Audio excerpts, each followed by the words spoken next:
أعوذ بالله من الشيطان الرجيم بسم الله الرحمن الرحيم أو كالذي مر على قرية وهي خاوية على عروشها قال أنى يحيي هذه الله بعد موتها فأماته الله 100 عام ثم بعثه قال كم لبثت قال لبثت يوما أو بعض يوم قال بل لبثت 100 عام فانظر إلى طعامك وشرابك لم يتسنه وانظر إلى حمارك ولنجعلك آية للناس وانظر إلى العظام كيف ننشزها ثم نكسوها لحما فلما تبين له قال أعلم أن الله على كل شيء قدير وإذ قال إبراهيم رب أرني كيف تحيي الموتى قال أولم تؤمن قال بلى ولكن ليطمئن قلبي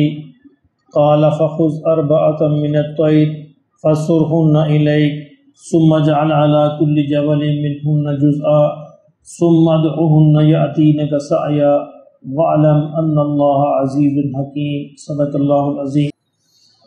سورہ بقرہ کی 258 نمبر آیت تک ہمارا درس ہو چکا تھا۔ آج سورہ بقرہ کی آیت نمبر 259 اور 260 کی بات ہو رہی ہے۔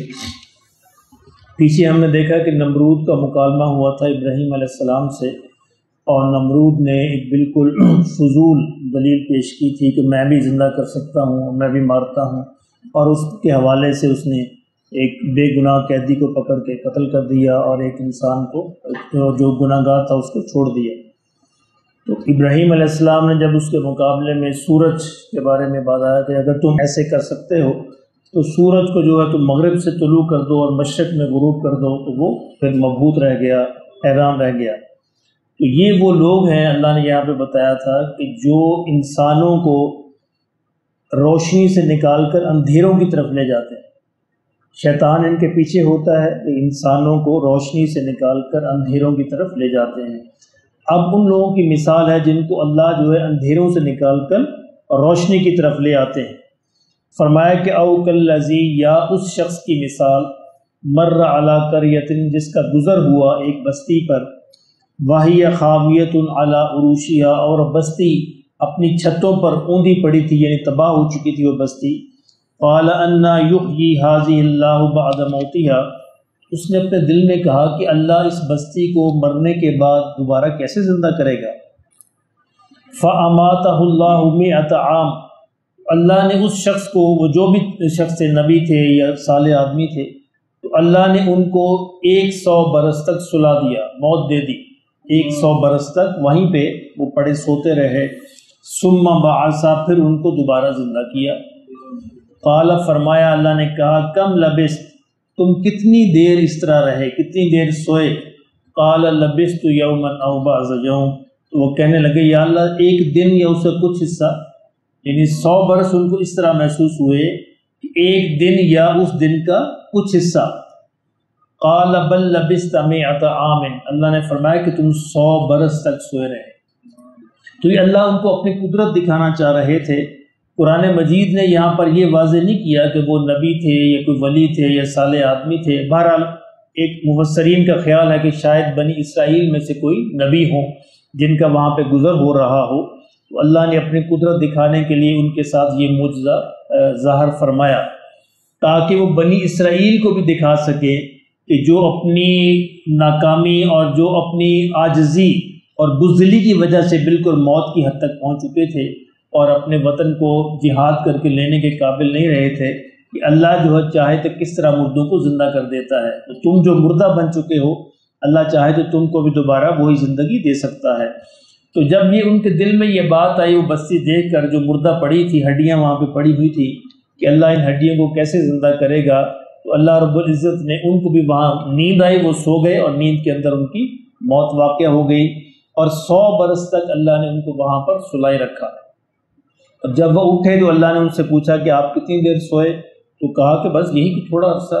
تو انسان بھی جب دنیا سے جاتا ہے تو اس کو بھی یہی محسوس ہوتا ہے، چاہے وہ 100 برس جی کے جائے تو یوں ہی محسوس ہوتا ہے کہ میں اس دروازے سے داخل ہوا تھا، اس دروازے سے نکل گیا، اتنا تھوڑا عرصہ محسوس ہوتا ہے۔ اللہ نے فرمایا کہ جب انہوں نے کہا کہ اتنا تھوڑا عرصہ، اللہ نے فرمایا فانظر الی طعامک، تو اپنے کھانے کی طرف دیکھو۔ جب وہ سفر کر رہے تھے، گدھے پر سفر کر رہے تھے، ساتھ ان کے کھانا بھی تھا، فرمایا کہ اپنے کھانے کی طرف اور اپنے پینے کی طرف، جو کھانا پینا تمہارے ساتھ تھا اس کی طرف دیکھو۔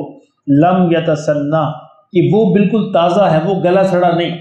یعنی اللہ کی قدرت کہ جو کھانا سب سے جلدی خراب ہونے والی چیز ہے، اللہ نے اس کو 100 برس تک محفوظ رکھا، اور انسان جو چند دن نکال سکتا ہے تو اللہ نے اس کو بالکل ہی، یعنی انسان کو بھی اسی طرح اللہ نے قائم رکھا۔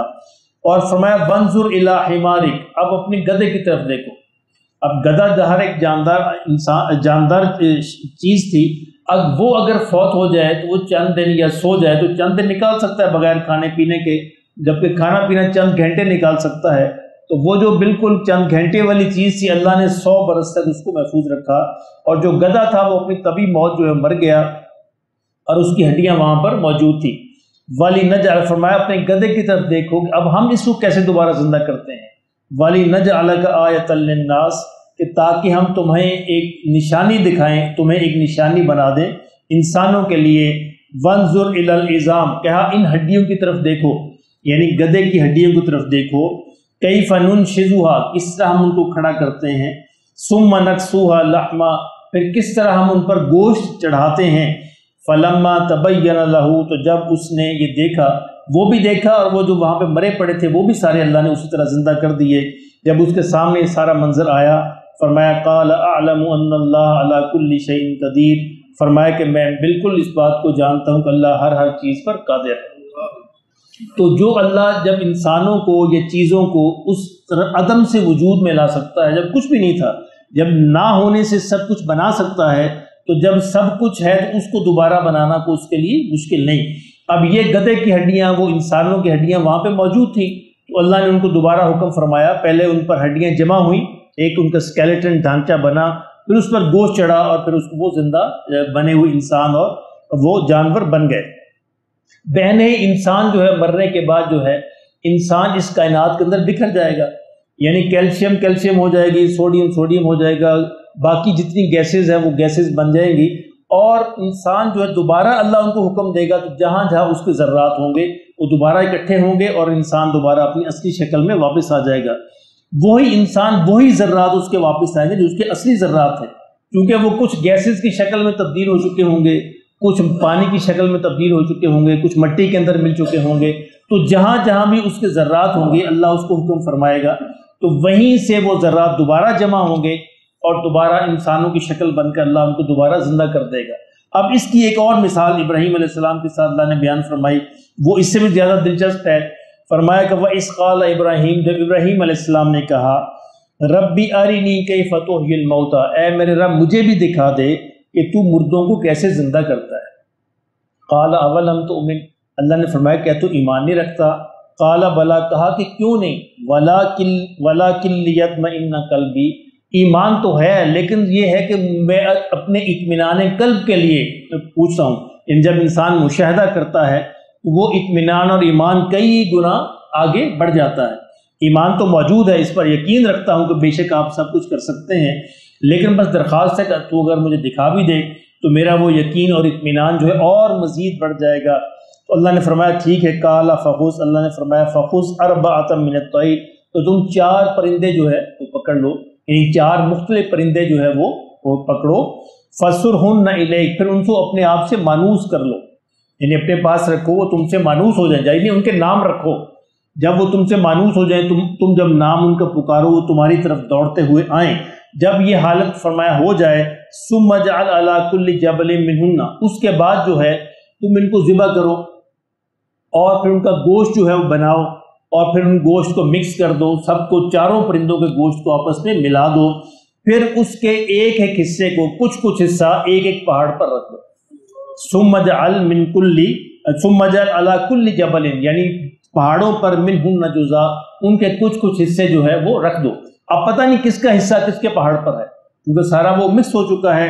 ثم ادعوہن یاتینک سعیا، فرمایا پھر ان کو پکارو ان کا نام لے کر، جو نام تم نے ان کے رکھے تھے وہ نام لے کر پکارو، یاتینک سعیا، وہ تمہاری طرف دوڑتے ہوئے آ جائے۔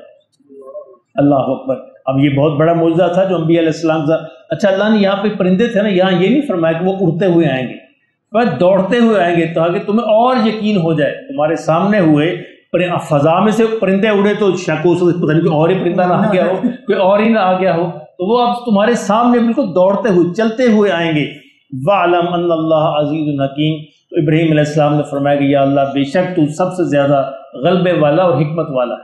تو یعنی یہ معجزے اللہ رب العزت اپنی انبیاء کو دکھاتے ہیں، عام انسانوں کو نہیں دکھاتے.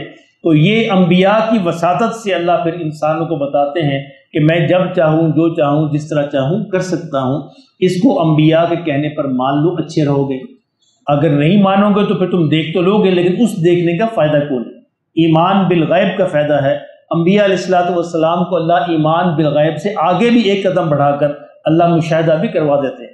جس طرح نبی اکرم صلی اللہ علیہ وسلم کو اللہ نے جنت اور دوزخ کا مشاہدہ کروایا، معراج پہ لے جا کر وہاں کے سارے حالات دکھائے، حضور صلی اللہ علیہ وسلم کی آنکھوں سے دیکھے. اس طرح سابقہ انبیاء کو اللہ مختلف مشاہدات کرواتے رہے. تو پیچھے ایک بنی اسرائیل کے نبی کا واقعہ ہے جن کو اللہ نے ایک بستی دکھائی جہاں پہ سارے لوگ مردہ پڑے تھے، کس طرح اللہ دوبارہ زندہ کرے گا. اور ابراہیم علیہ السلام کو ان کے کہنے پر یہ پرندوں کا واقعہ ہوا، اس سب کو ذبح کیا، ان کا گوشت جو ہے آپس سے مکس کر دیا، بلکہ مفسرین یہاں تک لکھا ہے قیمہ بنا دیا، ان کا قیمہ بنا دیا اور اس قیمے کو مختلف پہاڑوں پر رکھ دیا. پتہ نہیں کس کا حصہ کہاں پہ شامل ہے. تو جب اللہ نے فرمایا کہ ان کو پکارو، جو ہی پکارا کہ مور تم آ جاؤ، کبوتر تم آ جاؤ، طوطے تم آ جاؤ، تو وہاں سے چاروں پہاڑوں پر سے ان کے اجزاء جو ہے وہ اکٹھے ہوئے اور فضا کے اندر ملے، پھر زمین پر وہ دوڑتے ہوئے آ گئے. تو بین انسان کی ذرات جہاں جہاں بھی ہوں گے، فضا میں ہوں گے، زمین میں ہوں گے، مٹی میں ہوں گے، پانی میں ہوں گے، جہاں بھی ہوں گے اللہ ان کو حکم دے گا تو وہ ذرات وہیں سے اکٹھے ہوں گے اور وہاں سے مل کر دوبارہ اس انسان کی شکل بنے گی اور اللہ اپنے حکم سے اس کے اندر وہ جان ڈالیں گے، زندہ فرمائیں گے اور وہ دوڑتے ہوئے میدان محشر کی طرف چلے جائیں گے. تو یہ اللہ کی حکمتیں ہیں، اللہ کی قدرت ہے، اللہ کی طاقت ہے، جو جب چاہے جہاں چاہے جو کر سکتا ہے. تو یہ دو مثالیں اللہ نے بیان فرمائی کہ جو ایمان والے ہیں وہ اس پر یقین رکھتے ہیں تو اللہ اس کے ایمان کو اور بڑھا دیتا ہے. جو ایمان والے نہیں ہیں، وہ یقین نہیں کرتے، تو شیطان ان کو کھینچ کر دوسری طرف لے جاتا ہے. اللہ ہمارے ایمان میں اضافہ فرمائے.